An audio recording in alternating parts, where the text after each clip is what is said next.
कोणीतरी हिरो ठरतो. तीच गोष्ट आई वडिलांच्या ऐवजी त्यांनी सांगितली, आपण ऐकतो हिरो वर्षिप उर्फ सोनार आणि कांटोचे. आई काय घरातलीच पडली, वडील काय त्यांना काय कळतंय. कदाचित नाही म्हटलं तरी कधीतरी घरात आई वडिलांना भांडताना पाहिलेलं असू शकतं. तिथपर्यंतच लिमिटेड असेल तरी तो मुलगा मुलगी भाग्यवान म्हटले पाहिजेत. त्याच्या मनात कुठेतरी असं अति परिचयात अवज्ञात. पण दुसऱ्या कोणीतरी सांगितलं तेच की पटतं, त्यातून तो साधू पुरुष वगैरे असला तर काय त्यात तसेच नाही.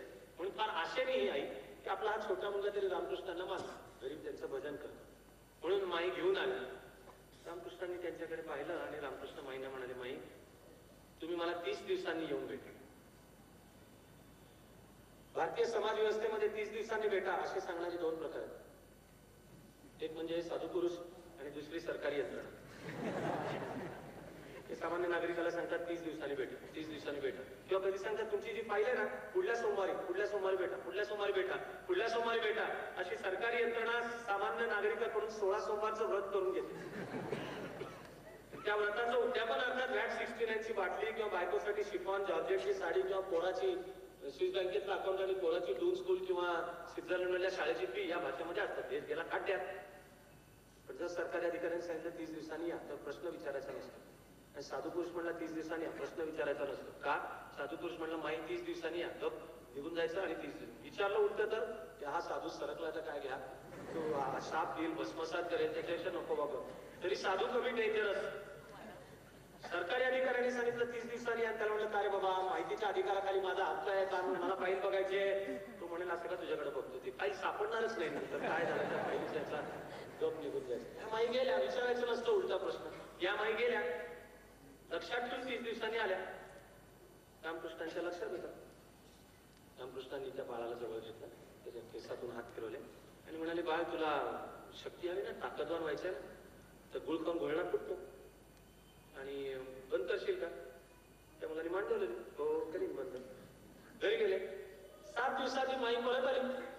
रामकृष्णांना साष्टांग दंडवत की माझ्या मुलाचा गुळ बंद झाला, घोळणा फुटणं बंद, त्याची तब्येत चांगली सुद्धा व्हायला लागली आणि महाराज ही आपली कृपा. रामकृष्ण म्हणाले, माझी कृपा नाही, करणारा वेगळा आहे, मी साधं नाही. हे उत्तर फार आध्यात्मिक आहे किंवा गूढ आहे असं समजण्याचंही कारण नाही. हे मी केलं हे फक्त अहंकारी माणूस म्हणेल. ज्याला अजून कळलेलं नाही की आपलं जे काम आहे तेवढं करणं एवढंच आपल्या हातात आहे, त्यातनं निष्पन्न काय होईल आपल्या हातात नाही. बाबा रे ते नीट कर. जेव्हा त्याचा एखादा दृश्य परिणाम घडतो, त्याची ओनरशिप, त्याचा हक्क, त्याचं क्रेडिट घेण्याचं पाप, त्याचं नाव आहे अहंकार. रामकृष्ण म्हणाले की माई तो ईश्वर तुमच्यात आहे, या बाळामध्ये सुद्धा तो जागा झाला, मी फक्त साधन आहे, मी निमित्त मात्र आहे. मग त्या माई म्हणाल्या की महाराज आपण रागवणार नसलात, परवानगी असेल तर एक प्रश्न विचारू का? असंच सरकारी अधिकाऱ्यांशी बोलायचं असतं. कृष्ण म्हणाले माई विचारा काय? त्या माई म्हणाल्या की शेवटी तुम्ही या बाळाला सांगितलं जवळ घेऊन की बाळ गुळ खाणं बंद कर. तो म्हणाले 30 दिवसांनी या. कशाला म्हणा? 30 दिवसापूर्वी हे सांगू शकला असता. 30 दिवसांनी या असं का म्हणाल? रामकृष्ण म्हणाले माई काली मातेचा प्रसाद म्हणून मला स्वतःला गुळ खोबरं खायला आवडतं, तर जिथे मी गुळ खोबरं खातो तिथे मी या मुलाला काय तोंडाने सांगू? म्हणून मी 30 दिवस गुळ खोबरं खाणं बंद केलं. मग या मुलाला बोलवून सांगितलं बाळ गुळ खाणं बंद कर. बोले तैसा चाले त्याची वंदावी पावले, हे तुकोबारायांनी सांगितलं. हे आपल्याला कळतं रामकृष्णांचं आणि तुकोबारायांसारख्यांचं वागणं प्रत्यक्षातलं कसं. एक गिरीश नावाचा शिष्य होता, तो बंगाली स्टेजवरचा अभिनेता होता आणि त्याला व्यसन होतं अफूचं. दारूचं पण होतं, अफूचं पण होतं. दारू आणि अफू किंवा दारू किंवा अफू याचं सेवन केल्याशिवाय तो स्टेजवर काम नाही करू शकत. सगळ्या रंगभूमींचे एक असामान्य डॉक्टर काशीनाथ घाणेकर असतातच किंवा. आणि तरी तो रामकृष्णांचा भक्त होता. त्याला कायम वाटायचं की बहुधा आपलं रामकृष्ण खरं म्हणजे धिक्कारतील, हकलून देते, तू येऊ नको म्हण, दारू सोड, अफू सोड, तर माझ्यापाशी म्हणायचे. तसं रामकृष्ण त्याला कधीच म्हणायचे नाही, तरी प्रेमाने जवळ करायचे. शेवटी नाही म्हणलं तरी अफूचा परिणाम व्हायला लागला. डोळे खोल जायला लागले, गालफडं बसली, शरीर वेडवाकडं व्हायला लागलं, आवाजावर परिणाम व्हायला लागला. या पद्धतीने मग अभिनेता म्हणून सुद्धा त्याचं करिअर बरबाद होईल अशी वेळ आली. एक दिवस हा गिरीशचंद्र घोष आला आणि त्यांनी साष्टांग दंडवत घातला रामकृष्णांसमोर, धसधसा रडत की मला इथून सोडवा. तुम्ही मला आजपर्यंत लाभ करून हकलून कसे देत नाही? मी पापी आहे, मी दुराचारी आहे, मी व्यसनी आहे, तुम्ही मला हकलून कसे देत नाही? मला यातून सोडवा. रामकृष्ण म्हणाले की कशासाठी अप्पू सोडायची गरज आहे? तुला कोण म्हणलं अप्पू वाईट आहे?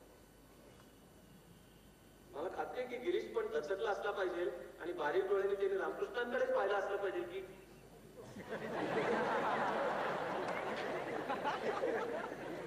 रामकृष्ण म्हणतात कशाला सोड, तुला कोणी सांगितलंय अप्पू? रामकृष्णाने त्याला सांगितलं काही सोडण्याचं कारण नाही.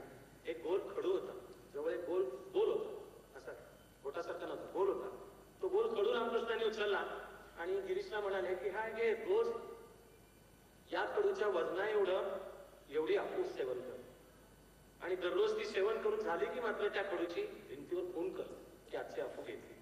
आणि रामकृष्ण म्हणाले की हे सगळं करताना आणखी एक लक्षात ठेव, त्या खडूच्या वजना एवढी अप्पू घ्यायची, भिंतीवर खून करायची, अप्पूची गोळी हातामध्ये ठेवल्यावर तिचं सेवन करण्यापूर्वी तिकडे पहा आणि त्या अप्पूच्या गोळीला म्हण की हा श्रीकृष्ण आहे आणि मी श्रीकृष्णाचं सेवन करते ना म्हणते.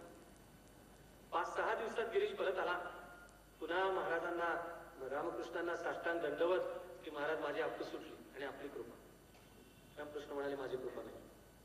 आता विज्ञान सांगेल की जर कुणाला एखाद्याला व्यसन असलं तर ते त्याचं ते व्यसन सोडण्याचा मार्ग म्हणे त्याला धिक्कारणे, टीका करणे, त्याला जोड्याने मारणे, घरातून हाकलून देणे वगैरे काहीच नाहीये.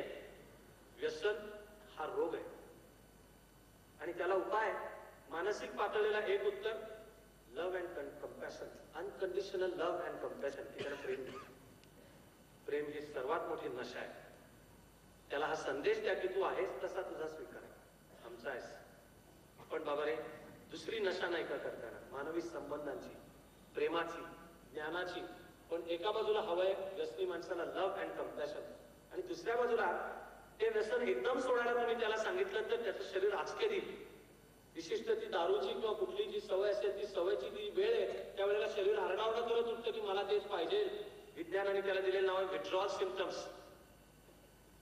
तर त्याची व्यसनातनं कणाकणाने मुक्तता करायची असते. डिटॉक्सिफिकेशन असं नाव आहे. त्याला 30 डेज किंवा 45 डेज कॅम्प मध्ये ठेवायचं असतं. मग त्याचं ते व्यसन सुटतं. शरीराची जी केमिकल कॉम्पोजिशन झाली ते सुटते. हे सगळं स्वतः जवळजवळ निरक्षर असलेले रामकृष्ण एक खडू देऊन सांगतायत की त्याच्या एवढं वजन कर, भिंतीवर खून काढ, पण अप्पूचं तू सेवन कर. हा अध्यात्म विचार ही विलक्षण एक वेगळी जादू आहे. तुम्ही दारुड्या माणसाला टायर मध्ये घालून तुडवा, त्याची दारू सुटणार नाही. त्याला बॉम्बे पोलीस खाली अटक करा, तुरुंगात द्या, तिथे त्याला मार मार मारा. तो मार खाताना पण म्हणे हवं तेवढं मारा, पण मला अर्धा ग्लास. तुम्ही त्याला त्याच्या बॉम्बे पोलीस खाली कारवाई केलेली सुटली, काही कशाचाही त्याच्यावर परिणाम होणार नाही. पण असाच कोणीतरी एक अर्धशिक्षित दाढीचे गुंट वाढलेला, टाळ चिपळ्याच्या भजनात विठोबा मध्ये रममाण झालेला कोणतरी 50,000 1 लाख बेवड्यांची सभा बोलवतो. त्या सभेमध्ये त्याची दाना देगा देवा असं भजन करत त्यांना देतो तुळशी माळ आणि सांगतो की आता ही गळ्यात घातली ना, आता दारू बंद. हजारो आणि लाखो माणसांची दारू एका रात्रीत बंद होते. त्याला दारू बंद करायला वारकरी शिकवतो, त्याला ज्ञानोबा तुकोबा शिकवतात, त्याला विठोबा शिकवतात. अद्भुत जादू आहे. त्याला श्रीकृष्ण सांगतो. रामकृष्ण म्हणाले हा पण श्रीकृष्ण आहे. गिरीशने ज्यावेळेला येऊन सांगितलं महाराज माझं व्यसन संपलं, रामकृष्णांनी विचारलं कसं काय संपलं? गिरीशने दिलेलं उत्तर आहे की तुमच्या सांगण्याप्रमाणे मी अशी तळव्यामध्ये अप्पूची ती गोळी ठेवायचं आणि स्वतःला सांगायचं की हा पण श्रीकृष्ण आहे. मला वाटलं की हा कुठला श्रीकृष्ण आणि मी यामध्ये कसा काय श्रीकृष्ण पाहतो जो माझं स्वतःवरचं नियंत्रण घालवतो, मला जनावरासारखा वेडावाकडा वागायला तो हा कुठला श्रीकृष्ण? मला लक्षात आलं की मी श्रीकृष्णाचा गुन्हा करतोय आणि जर मला श्रीकृष्णाचं सेवन करायचं असेल तर ते सुद्धा खूप मार्ग आहेत. हे कशाला? त्याची अप्पू सुटली. त्या रामकृष्णांना प्राध्यापक विल्यम हेस्टीने सांगितलं का तू जाऊन भेट.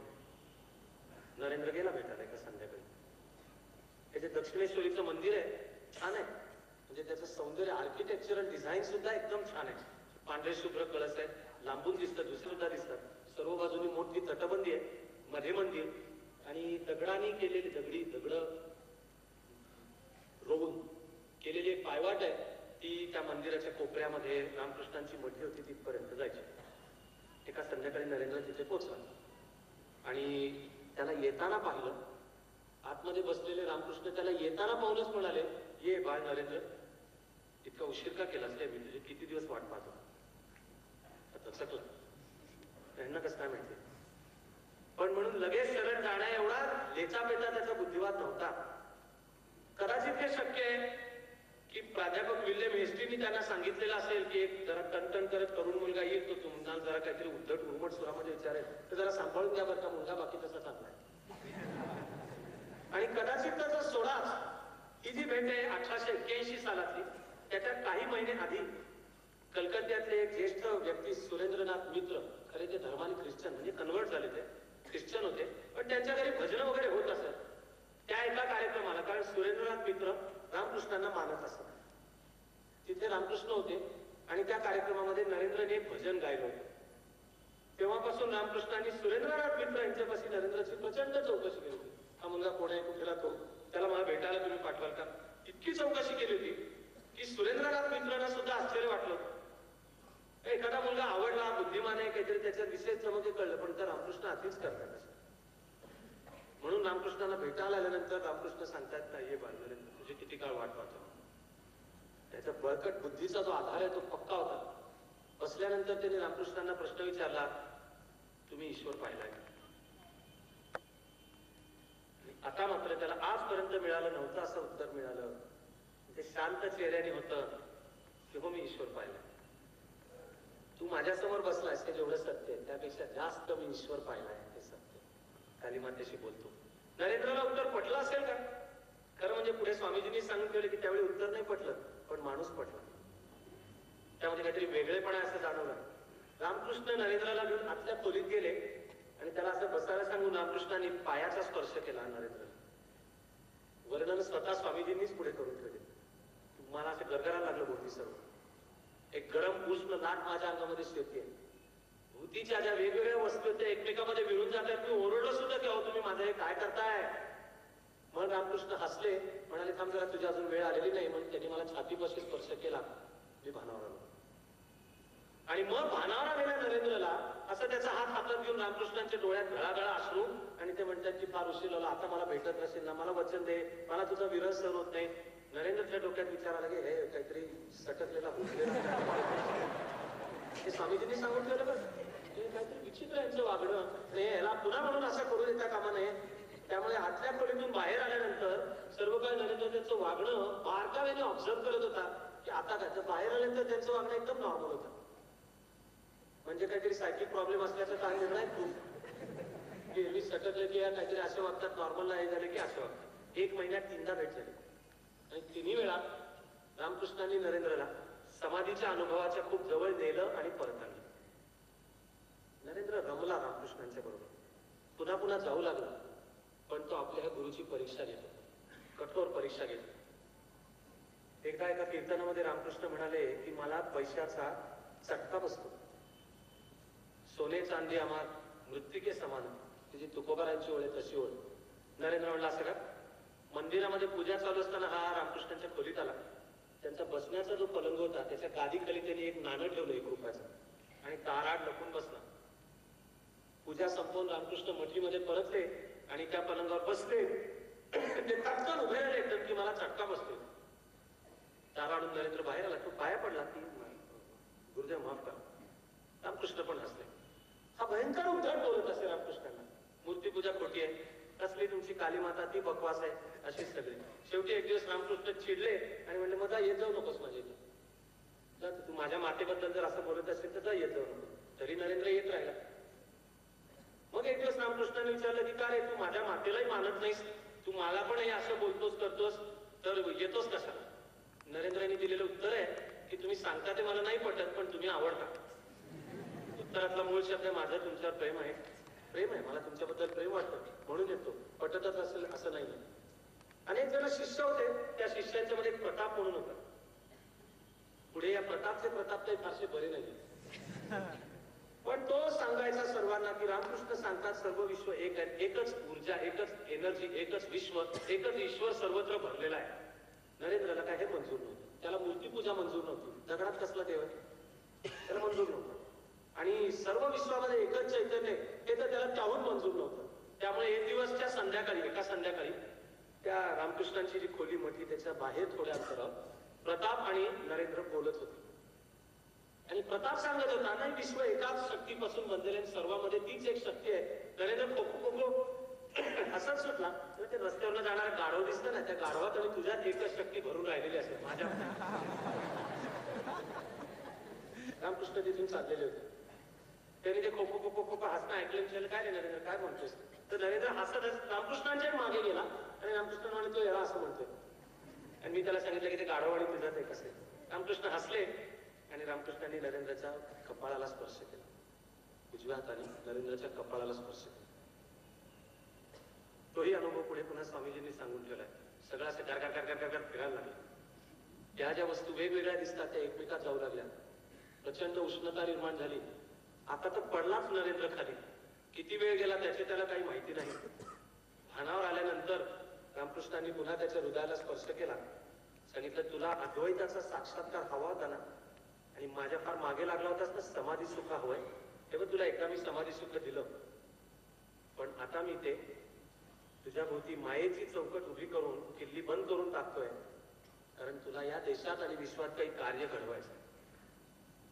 रामकृष्ण सतत आपल्या बाकीच्या सगळ्या शिष्यांच्या मध्ये म्हणत असत की नरेंद्रला ज्या दिवशी आपल्या स्वस्वरूपाची जाणीव होईल त्यानंतर तो एक क्षणभरही आपला देह शिल्लक ठेवणार नाही. पण त्यापूर्वी त्याला या देशामध्ये आणि विश्वामध्ये काही काम करायचं. तेव्हा त्याची अद्वैताची आणि समाधी सुखाची किल्ली रामकृष्णांनी स्वतःकडे ठेवून बाजूला ठेवून दिली. सांगितलं आता तुझ्या या आयुष्याच्या कामांना लाग. म्हणजे सगळं गुलाबी होतं आणि सुखी होतं असं आपणही कुणी समजण्याची चूक करू नका. हा वयात येणारा मुलगा होता आणि वयात येणाऱ्या कोणत्याही मुलामुलीपाशी ज्या भावभावना असतात त्या सगळ्या नरेंद्रमध्ये होत्या. नितळ पारदर्शकपणे स्वामीजींनी पुढे त्या सांगून ठेवल्यात. म्हणून आपल्याला माहिती आहे की एरवी अध्यात्माची आवड आणि सगळं लहानपणापासून आणि शंकराच्या भजनात असलेल्या नरेंद्रला वयात येतानाचे कामविकाराच्या धडका इतक्या जाणवायला लागल्या. स्वामीजींनी सांगून ठेवलंय की मी एका दिवशी स्वतः चिडलो, त्यांनी अस्वस्थ झालो, ती कामविकार मला इतका त्रास द्यायला लागला. स्वामीजींनी सांगून ठेवलंय की मी शिक्षा म्हणून मी तापलेल्या तव्यावर जाऊन बसलो स्वतः. आयुष्याबद्दलची दोन स्वप्न आपल्याला सतत दिसत असत असंही स्वामीजींनी पुढे आपल्या सगळ्या सहकार्यांना सांगून ठेवलं. ते म्हणाले मला स्वप्न पडत असत. एका बाजूला मला स्वप्नामध्ये एक नरेंद्र दिसत असे, तो वैभव संपन्न आहे, श्रीमंती आहे, सुटाबुटात आहे, गाडीमधनं फिरतो, त्याची म्हणजे घोडागाडीमधनं, त्याचं नाव आहे फार मोठं, असं एक मला वैभव संपन्न चित्र आहे, वैभव संपन्न दिसतं. तर दुसऱ्या बाजूला मला अंगावर त्याच्या भगवे कपडे असं दृश्य दिसतं. मला असं वाटतं की स्वतःच्या जीवनाचा नीट विचार करणाऱ्या कोणाही मुलामुलीला स्वतःचं जीवन असंच दिसत असणार. ती कोणी एक नरेंद्र आकाशातनं पडला होता म्हणून त्याला दिसत होता असं मानण्याचं कारण नाही. आकाशातनं आपण सगळे पडलो, तोच अंश नरेंद्र मधला आहे. स्वामीजी हे स्वप्न आपलं सतत पुढे सांगून ठेवत असत. पुढे 1884 मध्ये एक दिवस अचानक विश्वनाथ बाबू गेले. विश्वनाथ बाबूंचे वडील घरातनं आधीच गेलेले होते. त्यांचं नाव दुर्गा बाबू, दुर्गा प्रसाद, त्यांना बंगाली पद्धतीने म्हणत असत दुर्गा बाबू.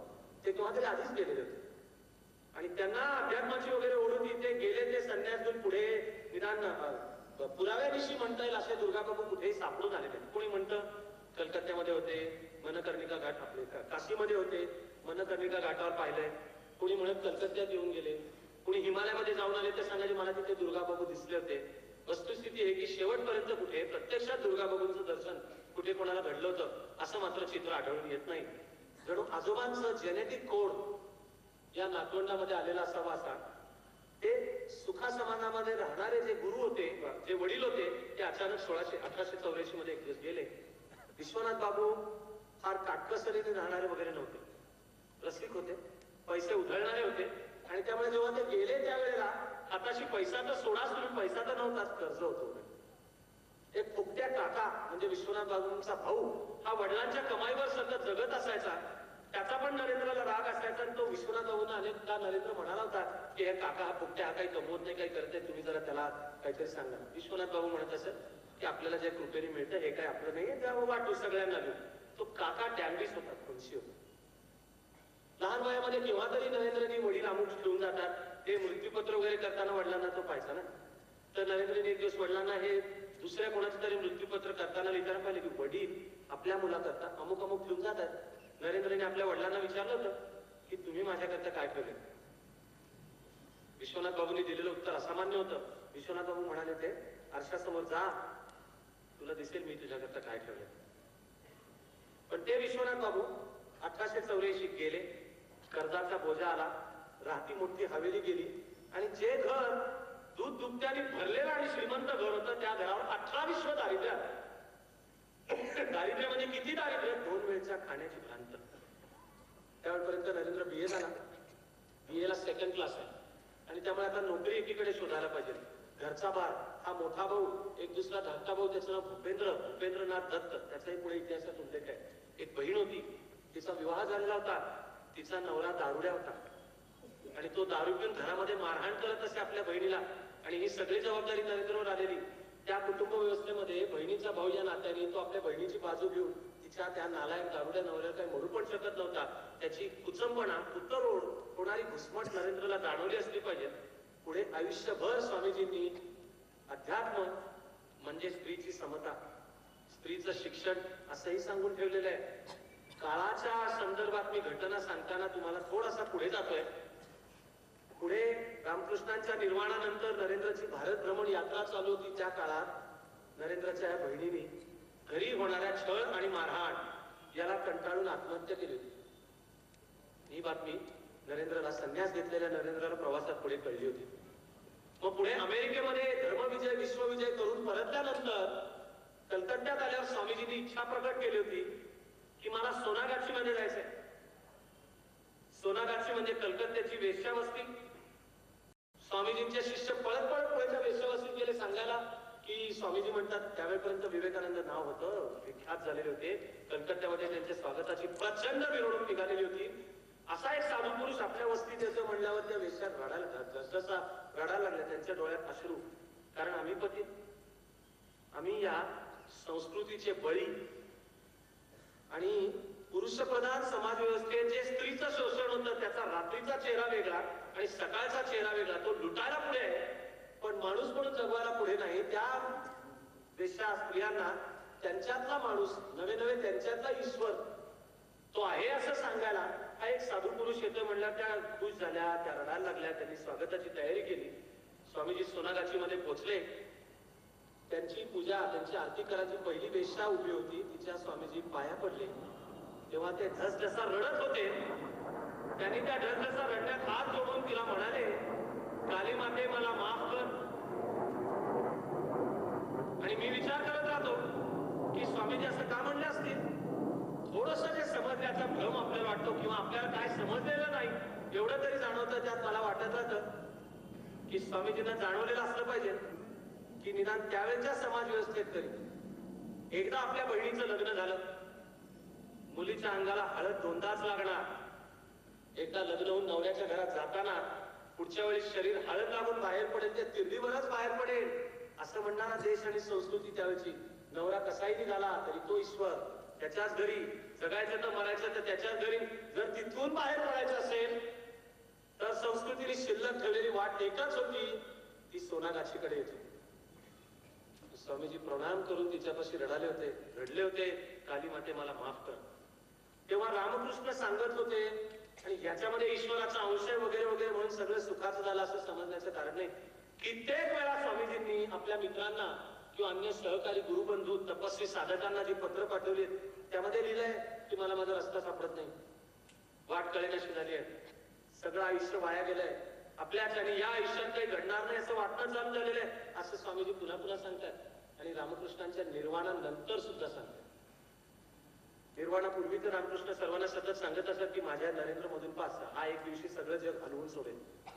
पण असं त्यांनी सांगितलं म्हणून पुढच्याला तो काडीचा आधार पुरत होता असं मात्र चित्र नव्हतं. सतत अस्वस्थ. आणि विश्वनाथ बाबूंचा जेव्हा अंत झाला त्यानंतर तर घराला खाण्याची भ्रांत पडली. नरेंद्र अनेकदा त्यावेळेला घरी यायचा आणि आपल्या आई वडिलांना, आईला सांगायचा की माझं जेवण झालेलं आहे, तुम्ही खाऊन घ्या. मित्राकडे माझं जेवण झालंय. जेवण झालेलं नसायचं. आता बीए झाला, नोकरी शोधली पाहिजे. त्यावेळेच्या कलकत्त्यात सुद्धा नरेंद्रला नोकरी मिळेना. तेव्हा सुशिक्षित बेरोजगारीचा प्रश्न हा प्राचीन आहे, आपली वैभव संपन्न परंपरा आहे, निराश होण्याचं काय कारण. नरेंद्र चिडला तर त्या चिडण्यामध्ये त्यांनी रामकृष्णांकडे जाणं बंद करून टाकलं. तरी ध्यान धारणेची आणि घरी भजनाची सवय होती म्हणून तो घरी भजन करत होता. एक दिवस त्याच्यावर शंकराची भक्त असलेली भुवनेश्वरी देवी आई खेकसली त्याच्या अंगावर. गप्पच टाकल्या, तुझ्या या शिवानीच आपल्या हातची दैना करून केली, बंद करते बकवास. ते नरेंद्रच्या डोक्यात शिरला आणि चिडला तो सतत. प्रचंड अस्वस्थ होता, मित्रांना भेटेना झाला. एक दिवस नरेंद्रला त्या उदासीच्या डिप्रेशनच्या खातेऱ्यातून वर काढावं म्हणून एक मित्र गेला, भेटला, चल माझ्या बरोबर म्हणाला. कलकत्त्यामध्ये फिरायला घेऊन गेला. एका कुठल्या तरी मध्यवर्ती भागातल्या एका पुतळ्यापाशी येऊन उभा राहिला. असं नरेंद्र शेजारी उभा होता, हे दोघेही टेकून उभे. नरेंद्राला बरं वाटावं म्हणून यांनी एक भजन गुणगुणणं चालू केलं. ते भजन ऐकून नरेंद्र त्याच्यावर ओरडला की तुझं थोबाड बंद कर आणि देवबीव बकवास आहे. हाच प्रसंग पुढे आणखी एका माणसाच्या घरी भजन कीर्तनाचा कार्यक्रम होता. तिथे नरेंद्र का गेला होता कोणाला माहिती होता करा. त्याला आग्रह झाला, भजन म्हण. पूर्वी त्याने एक प्रसिद्ध भजन म्हणलं होतं, चल मन आज निज निकेतने. स्वतःच्या घरीच ते जे मूळ घर आहे ते माहेर, ते भजन पुन्हा एकदा म्हण असं म्हणाले. आणि नंतर त्याच्यावर एकसला की कसलं निज निकेतन आहे, कसला देव, आणि म्हणून ताण ताण ताण पाय आपटत तो तिथे निघून गेला. ही सगळी वार्ता रामकृष्णांच्या कानावर गेली. रामकृष्णांना दुःख झालं. ते म्हणाले, नरेंद्रला निरोप सांगा, मी बोलवलंय. आणि किती अस्वस्थ आणि तगमग असली तरी नरेंद्र गुरुला मानत होता. रामकृष्णांचा निरोपच आहे म्हणल्यावर नरेंद्र गेला. रामकृष्णांच्या डोळ्यात अश्रू आणि नरेंद्रच्या मनात संताप. त्या संतापाच्या भरात नरेंद्रने विचारलं की एवढी तुमची जगत जननी जगदंबा वगैरे म्हणताना जा तिला सांगा जरा माझ्याकरता एक नोकरी तरी दे म्हणून.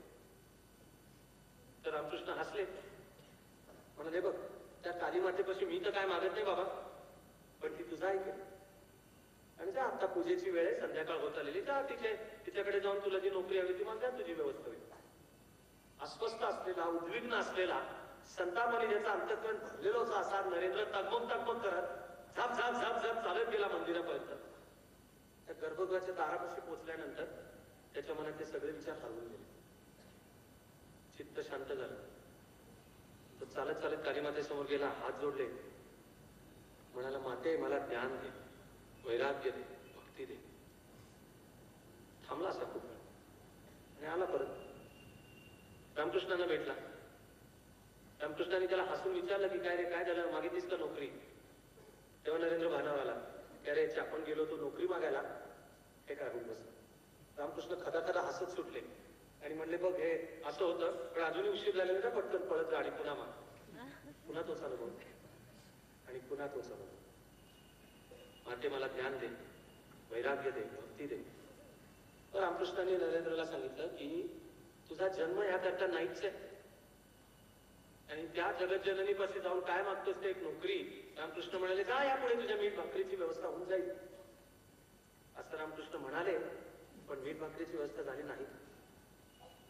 उलट रामकृष्णांच्या गळ्यामध्ये कॅन्सर सापडला. त्याचा त्यांना प्रचंड त्रास व्हायला लागला आणि सर्वांना समजलं की शरीर सोडण्याची वेळ जवळ येत चालली. 1886 साल उजाडलं. 5 वर्षाचा सहवास होता रामकृष्णांचा आणि नरेंद्रचा, पण अजूनपर्यंत नरेंद्रला काही वाट सापडली ना आपल्याला उत्तर मिळाली त्याचं काहीच नव्हतं. 15 ऑगस्ट 1886 ची जी संध्याकाळ आहे, त्या संध्याकाळी आतमध्ये मठीमध्ये रामकृष्ण आडवे पडलेले होते.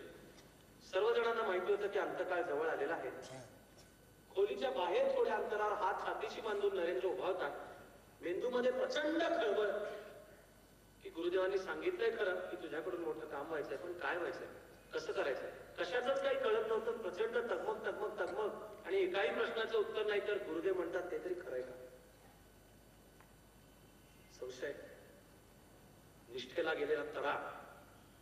नरेंद्रच्या डोक्यात गुरुदेव म्हणतात ते तरी खरे कसं आलं. त्याला अजून एका शिष्याने येऊन सांगितलं की गुरुदेव तुला बोलवत आहे. गेला नरेंद्र. आपल्या उश्याशी रामकृष्णाने त्याला बसवून घेतलं आणि असा हात हातात घेतला. तेही वर्णन पुढे स्वामीजींनी सांगितलेले की एक उष्ण आणि प्रचंड शक्तीचा एक स्रोत प्रवाह असा गुरुदेवांच्या हातातून माझ्यामध्ये शिरला असं मला वाटलं. काही काळ काही कळलं नाही आणि भानावर आलो त्यावेळेला गुरुदेव म्हणाले की आता मी खंक झालो. मला ज्या सगळ्या वृद्धिसिद्धी आणि तपस्या करून जे आहे ते सगळ्याच्या सगळं आता मी तुला दिलं. मी आता जायला रिकामा झालो. आणि मग रामकृष्णांनी नरेंद्रला विचारलं की आता तरी तुझ्या सगळ्या शंका संपल्या का? स्वामीजींनी सांगून ठेवलंय की काही मिनिटापूर्वी बाहेर खोलीच्या बाहेर उभं राहून मनामध्ये जी संशय, स्केप्टिक, संशयात्मा होतो त्याची मला लाज वाटली. माझा गुरु बोलून मला विचारतो की आता तरी तुझ्या शंका संपल्या का? स्वामीजी म्हणाले की निदान त्यावेळी संपल्या. खरं म्हणजे सगळ्या संपल्या असंही नाही. 16 ऑगस्ट 1886 म्हणजे दुसऱ्या दिवशी रामकृष्णांचं निर्वाण झालं. आणि जाताना रामकृष्ण सांगून गेले की त्यांच्या जवळचे जे 12 शिष्य होते त्यांचा हा नरेंद्र प्रमुख, आणि मग आपल्याला पुढे मोठं काम करायचं आहे आणि आता ते काम मी तुझ्यावर सोपवतो असं सांगितलं आणि रामकृष्णांचं निर्माण झालं.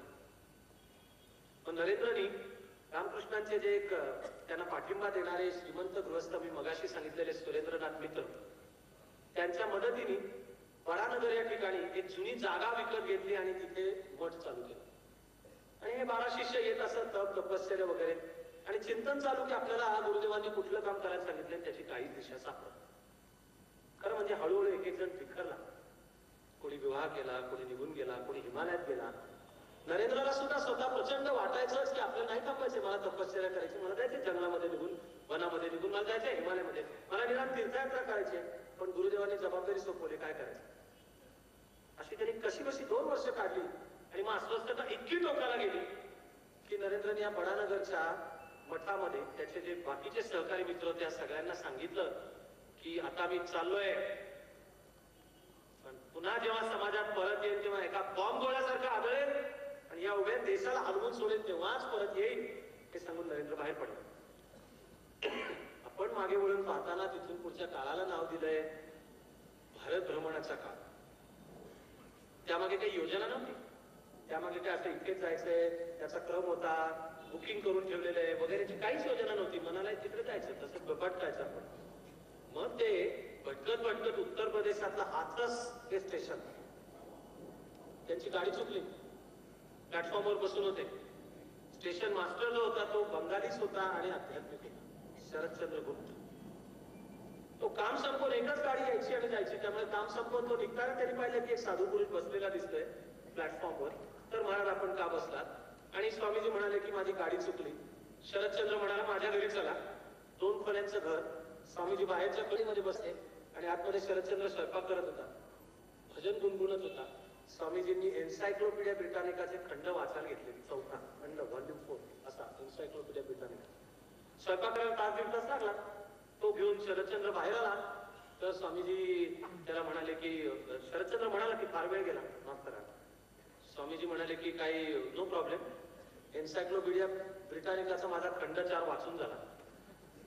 आता शरदचंद्र आध्यात्मिक असला तरी येणार नव्हता हो.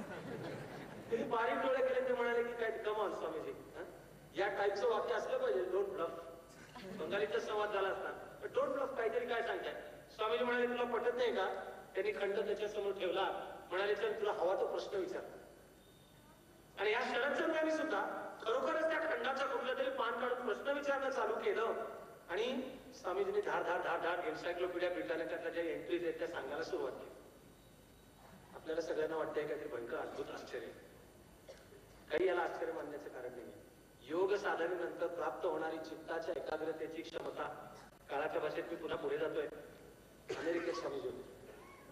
मोकळ्या वेळामध्ये जिथे राहत होते त्याच्या मागे एक जंगल होतं, तिथे फिरायला ओढा होता आणि वरनं असं पाणी वाहत येतो. काही अमेरिकन पोरं वर अंड्याची टर्पलं सोडायची आणि ती वाहत वाहत येते तो शॉटगननी, छर्याची बंदूक, ती टर्पल उडवायची, असं खेळत होते. आणि स्वामीजी त्या वनामध्ये बसून राहिलेले. त्यांच्या ज्याने एकही टर्पल उडत नव्हतं. तर स्वामीजी हसले. तर ही अमेरिकन चिडली आणि चिडून स्वामीजींना म्हणाले हसताय कशाला, तुमच्याच्याने हे जमणार आहे का? स्वामीजी म्हणाले लेट मी ट्राय. त्यांनी ती शॉटगन घेतली आणि तरुण पोरांनी सांगितलं वरनं सोडा अंड्याची टर्पल. जसं एक एक टर्पल आहे तसं स्वामीजींनी खटाखट खटाखट अंड्याची टर्पल उडवतात. कसं काय झालं ते एका स्वामी विवेकानंदांना जमतं असंही आपण मानण्याचं कारण नाही. तपश्चर्याचा मार्ग सांगून दिलेला आपणही तो केला तर तो अंश आपल्यामधून सुद्धा व्यक्त होतो. भारत भ्रमणात फिरत फिरत स्वामीजी पोहोचले काशीमध्ये. ते मुक्काम केला. त्यांच्या आसपास जे बाकीचे यात्रेकरू होते त्यांनी पाहिलं हा नवा दिसतो, याला काय माहिती नाहीये. कोणतरी हसला म्हणला नवीनच नाही, तुला माहिती नाहीये, उद्याचं काय काय योजना. स्वामीजींनी सांगितलं उद्या मंदिरांचं सगळं दर्शन घ्यायचंय. म्हणजे अनुभवी यात्रेकरू त्यांनी या तरुण संन्यासाला समजावून सांगितलं की उद्या जेव्हा काशीतल्या मंदिरांचं दर्शन घ्यायला जाशील त्यावेळेला जवळ एक चण्याचं पुडकं ठेव. का ठेव? त्या मंदिरांच्या शिखरावर त्या माकडांना चणे द्यावे लागतात. ही पण परंपरा आपली प्राचीन. त्याशिवाय मात्र देवाचं पण दर्शन घेत. ती मंदिरांच्या शिखरावर बसलेल्या असे कुडकं ठेव आणि ते चणे त्यांना खायला घाल. स्वामीजी खरोखरच चण्याचे कुडकं सजवले वर बसले माकड होती. यांना वर वास लागतो का की चणीकडे आहे गंड्या बँकेत टाकावडायचं पुढे मारत स्वामीजींचा अनुभव आपल्याकडून सांगितलं होतं. ही चणे टाकतात ते पुढे निघा. मंदिरात स्वामी शिरले की बाई थांबते. 100 वर्षाची माकड होती. ती सगळी नव्हती त्या निदान मंदिरात नीट जाऊ दे. बाहेर स्वामीजी पुन्हा हल्ला. स्वामीजीचे चणे संपत आले. काही मंदिर दचकले. स्वामी एकमाशी सामना कसा करायचा माहिती होतं. चण्यांची चटक लागल्या माकडा करायचं पद्धत होतं. त्या अंगावर हल्ला डोळ्यावर फटका मारतील पुढील डोळ्यात करायचं. एका मंदिरात शिरताना दारामध्ये एक साधू पुरुष धुनी पेटून बसला. हे पाहिलं की हा एक तरुण संन्यासी जरा घाबऱ्या त्याला दिसलंच माकड. त्या स्वामीजी मंदिरात आत जाईपर्यंत तो खोको हसला. स्वामी थांबले आणि विचारले महाराज आपण हसला का? तो जो साधू होता तो म्हणाला अरे वेड्या तू जे ते माकडांना घाबरतोस त्याला बघून मी हसलो. स्वामीजी म्हणाले काय करू? तो म्हणाला की जेवढे टाकशील तेवढी तुझ्या मागे माकडं आणखी लागतील. काय करू? त्यात मागे गरकन ओळख. ते स्वामीजींनी लक्षात ठेवलं. मंदिरात गेले. दर्शन मी बाहेर आले. एवढे थोडे शिल्लक होते काकोडीला मारलेले. बाहेर आल्या माकडं एकदम आली उड्या मारत. स्वामीजींनी प्रार्थना होऊन त्यांच्याकडे पाहिलं. ती माकडं दचक. तर हे काहीतरी वेगळं आहे. आतापर्यंत काही न बोलता ठरलेला 2.5-3% भाग आपल्याला पोचता करायचा. एकदम असा धर्म आपल्याकडे कशासाठी बघतोय. एकमेकांकडे बघितलं मिळालं तेवढं बास झाले म्हणले आणखी रोड जेलमध्ये जायचं म्हणून ते पळत सुटले. आपण मित्र स्वातंत्र्यानंतर सुद्धा 60 वर्ष जीवनाच्या सर्व क्षेत्रातल्या माकडांना आपण आज समाधान उद्या समाधान म्हणून त्याला चणे टाकत आलो. माकडांचं त्यांनी कधी समाधान होत नसतं. एकदा तरी ज्यांनी मागे वळून त्यांच्याकडे गुरकावून पाहिलं तरच या माकडांचा कारभार बंद होणार आहे. एवढं तरी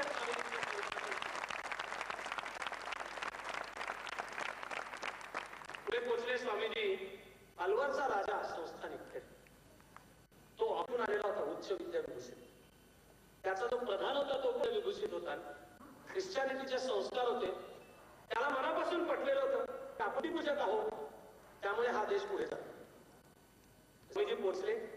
आपल्या संस्थांमध्ये एक साधू पुरुष आलाय म्हणल्यानंतर राजाने त्याला बोलवलं. प्रकाश परंपरेचं विलक्षण अद्भुत असं वैशिष्ट्य आहे. शक्ती आहे ती माणसाची की जिथे राजसत्ता ही ज्ञानसत्तेसमोर चारित्र्यासमोर व्यासंगासमोर झुकते. बाप नमस्कार करते आणि आशीर्वाद मागते. अलवरच्या राजाने स्वामीजींना दरबारात बोलवलं. काय आदर सत्कार व्हायचा तो झाला. त्यानंतर चर्चा चालू झाली. ईश्वर आहे का नाही असं तर निराकार आहे.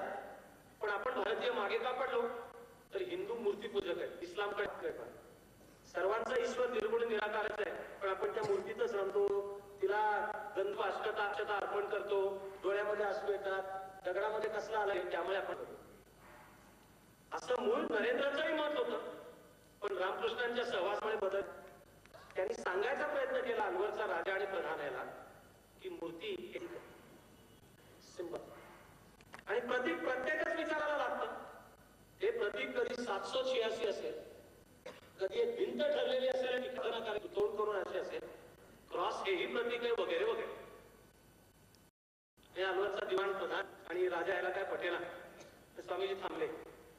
जरी समोरच्या भिंतीकडे बोलता त्या भिंतीवर एक तस्वीर होती. Painting portrait.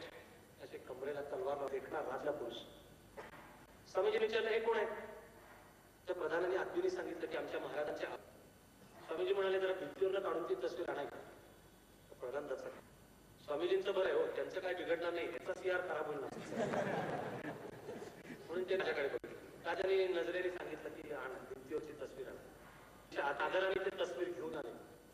स्वामीजी म्हणाले आता जमिनीवर आडवी ठेव. प्रधान दचकला. पुन्हा राजाकडे बघितलं. राजाने डोळ्याने आपलं सेंटरवर ठेव आडवी. स्वामीजी म्हणाला की आता दुःख मग दचकला. पडले गडबडे म्हणला असता तर राजाने थोडा प्रधानाने मुंडकं उडवला. या साधूच्या मुंडकं नाही केलं आपले 7 जन्म वसात करून घेतला. तो प्रधान तुला राजाला दचकलेला तो प्रतिक्रिया देत होता. आणि स्वामी तिथे म्हणाले तुका घेतला. प्रधानला काय स्वामीजीने विचारलं काय बघा नाही चौकट त्याच्यात कागद टाका काहीतरी रंग आले येऊन जातो का त्याच्यावर. आत्मीने प्रधान झाला की स्वामीजी आपल्याकरता ते नुसती दगडी लाकडी फ्रेम आणि त्याच्यावर काच आणि खाली कागद रंग असेल.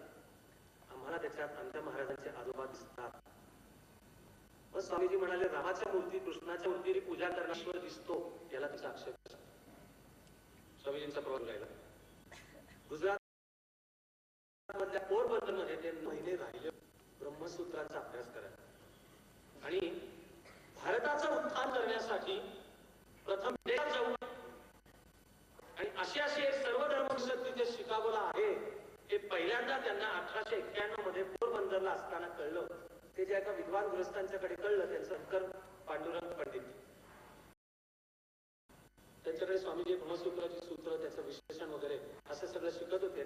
या शंकर पांडुरंग पंडित यांनी सांगितलं की हा देश नुसता असा तसा जागा होणार नाहीये, याला त्याच्या स्वतःची जाणीव करून पाहिजे, पण ती जाणीव विदेशात जाऊन करून दे, तिकडे धर्मविजय मिळवा आणि मग या, मग हा देश तुमचा ऐकेल.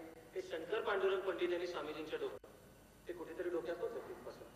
मग स्वामीजी मुंबईला आलेले होते. त्यांचा मुंबई पुणे प्रवास लोकमान्य टिळकांच्या बरोबर झाला. तुमचं माझं भाग्य आहे की त्याची इतिहासात नोंद आहे. ती रेल्वे प्रवासामध्ये त्या कंपार्टमेंट मध्ये 3-3.5 तास स्वामीजी आणि त्यांची जी वेदांतावरनं चालू असलेली चर्चा, ही सगळा डबा चिडचिप्प सतत ऐकत होता, चित्त एकाग्र करत. पुढे स्वामीजी कोल्हापूरला गेले आणि शाहू महाराजांच्या आई आनंदीबाई महाराज यांनी स्वामीजींचं स्वागत केलं, आदर सत्कार केला.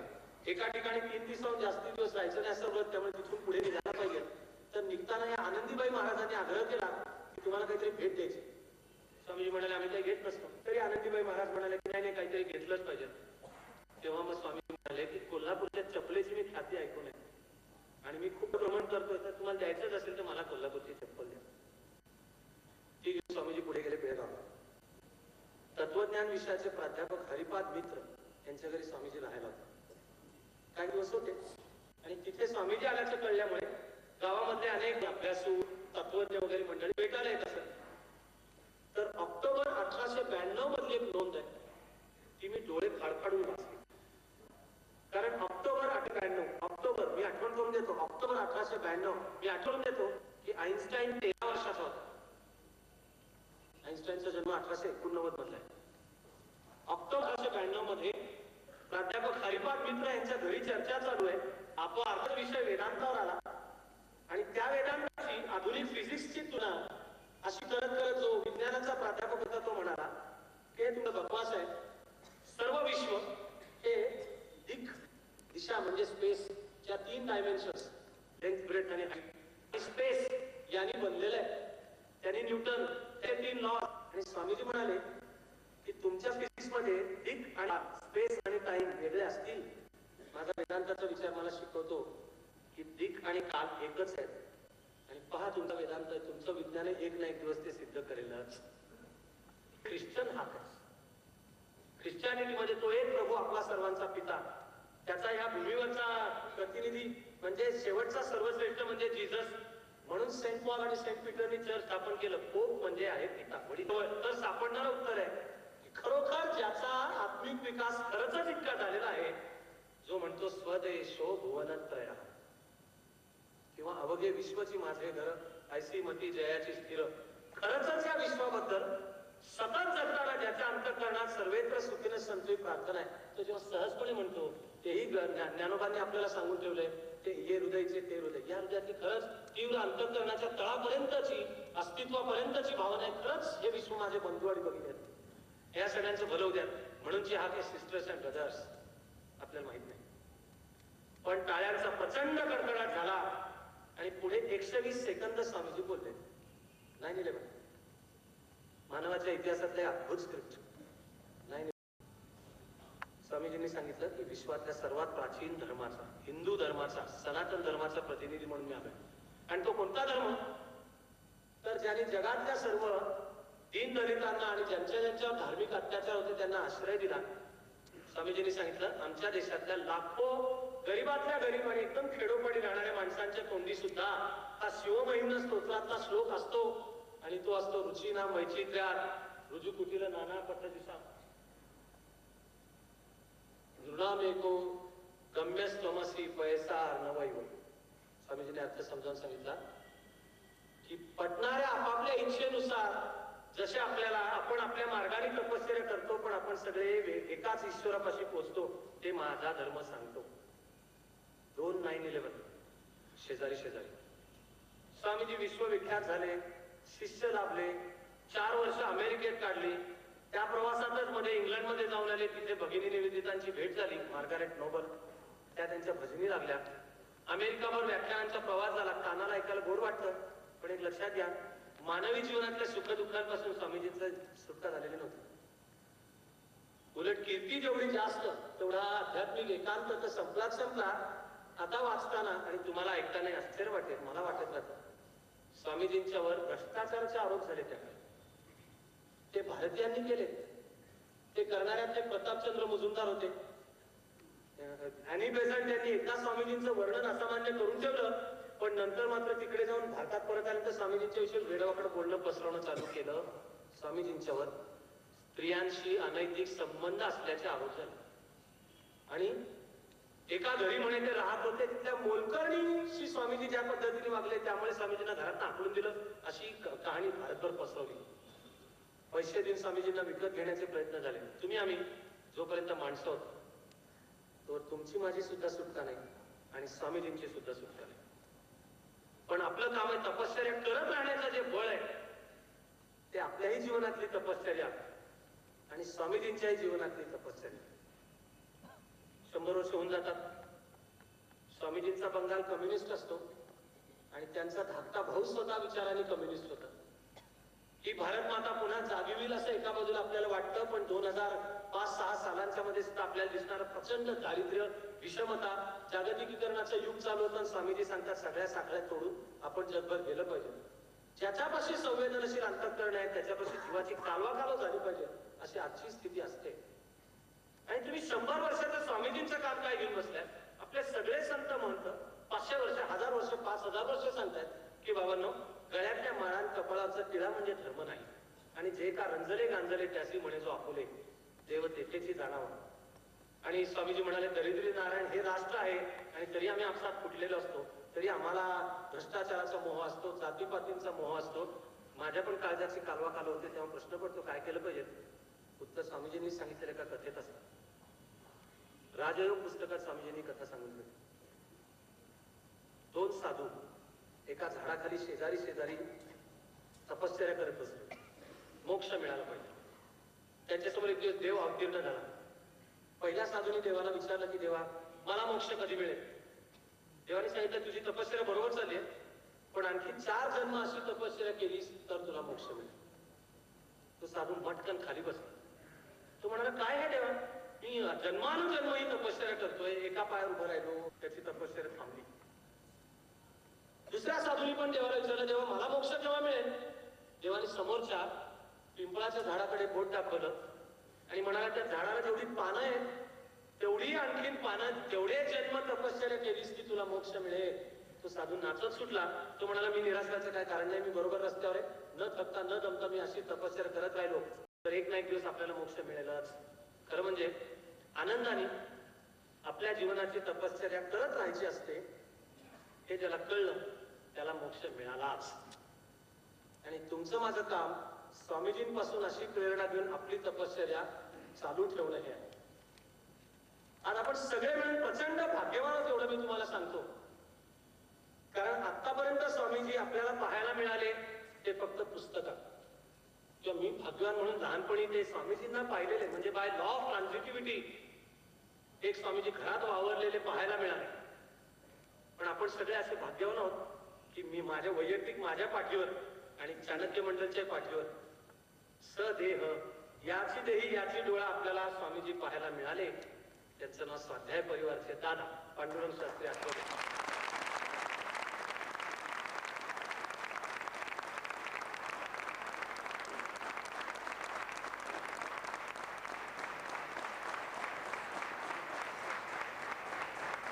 आपण 1998 साली आपल्या वास्तूचा प्रारंभ दादांच्या शुभहस्ते केला आणि दादा आले, सहकुटुंब सहपरिवार आले. खरंच जो विशाल परिवार आहे, विश्वाला याच वेदांत विचाराचा धडा देणारे दादांचा आशीर्वादाचा हात पाठवला. आणि मी तुम्हाला अजिबात अंधश्रद्धेचं किंवा खोटं वाक्य सांगत नाहीये. आपल्याला सुद्धा अडचणीच्या खूप वेळा येऊन गेल्या. खरंच सांगतोय सार्वजनिकरित्या की अशाही वेळा येऊन गेल्या की आर्थिक अडचणीमुळे चाणक्य मंडळ बंद पडतं का काय, पण एका पक्क्या श्रद्धेने आपल्याला तारलं की आपण आहोत ते असे असू नको. आपल्यात सुखापेक्षा दुःख जास्ती, यशापेक्षा अपयश जास्ती आणि गुणांच्या पेक्षा दुर्गुण जास्ती. अंतःकरणाच्या मध्ये प्रार्थना जरूर आपली असेल, प्रभु मेरे अवगुण चित्तन धरो, समदर्शी है नाम तिहारो, प्रभु मेरे अवगुण चित्तन धरो. पण एक पक्की श्रद्धा होती की ज्या कामाला दादांचा आशीर्वाद आहे ते काम फेल जाणं शक्यच नाही. आज असं दिसतंय की अंतःकरणापासून जे स्वप्न घेऊन निघालो त्या दिशेने निदान आपली वाटचाल चालू आहे. आजही आपलं भाग्य आहे की दादांनी सुद्धा हा देह ठेवल्यानंतर स्वाध्याय परिवारचं काम त्यांच्या ज्या कन्येवर सोपवलं त्या आज स्वतः इथे आहेत. संपूर्ण स्वाध्याय परिवार आणि मी माझं वर्णन मी स्वाध्यायी आहे असं करतो. त्या जयश्री दैदी या ठिकाणी आपल्याला आशीर्वाद द्यायला उपस्थित आहेत. तर मी त्यांना माझं बोलणं थोडं लांबलं याची दिलगिरी व्यक्त करून सर्व जणांना आशीर्वाद बोलावा अशी विनंती करतो.